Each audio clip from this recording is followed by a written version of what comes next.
आम्ही आलोय फळी गावात जे गोविंदभाई राऊतचे घरी त्यांनी लगभग कोटी रोपा रोपले. बसो त्या 200 रोपा तुम्हाला कोणी देईल? उडान चॅरिटेबल ट्रस्ट बराबर मोफत देईल. बराबर त्याला ह्या रोपून कोडक महिने झालं तीजा मास बराबर એટલે 3 મહિના પણ પૂરા નથી થયેલા બરાબર. તો 3 મહિના પણ પૂરા होईल ना बराबर ना.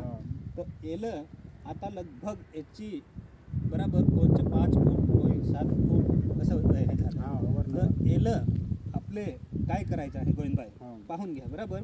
तर हे जे सरगवा आहेत बराबर हे डायरेक्ट सरळ वर निघलंय.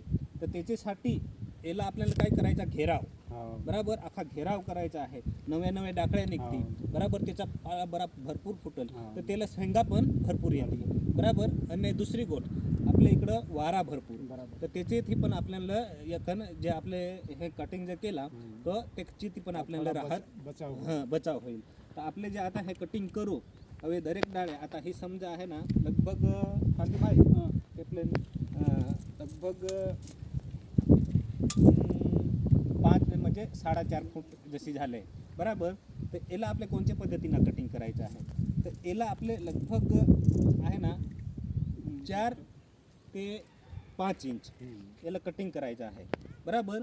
आता 8 दाखला तरी कटिंग करेल तर ह्या ज्या फांगे आहेत ना याला डबल फाट निघतील बराबर. मग त्याच्या घेराव पण होईल आणि त्याची बराबर जो घेराव झाला थोड्या शेंगा थोड्या फुला पण व्यवस्थित येतील आणि वावाझोडीत पण त्याला राहत मिळेल. तर याला आपल्याला काय करायचं आहे? 8 गांठ आहे तर हे गांठ मग आपल्याला त्याला थोडा कटिंग करून टाकू बराबर. आता तसेच त्याला फांग्या फुटल्या त्या पण कटिंग करू त्याच्या पण डबल फांग्या फुटतील. त्याची માટે काय करायचं आहे? थोडला असा थोडा आपले कटिंग करत जायचे आहे.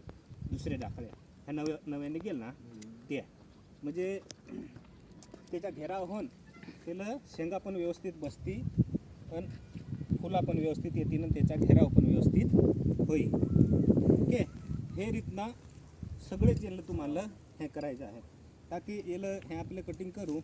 आता त्याला मग खातर द्याव पाणी व्यवस्थित पाजा ऑटोमॅटिक ते घेराव होऊन जाईल बराबर. हे पद्धतीनं अख्खं तुम्हाला हे करायचं आहे. तुम्हाला माप समजला ना?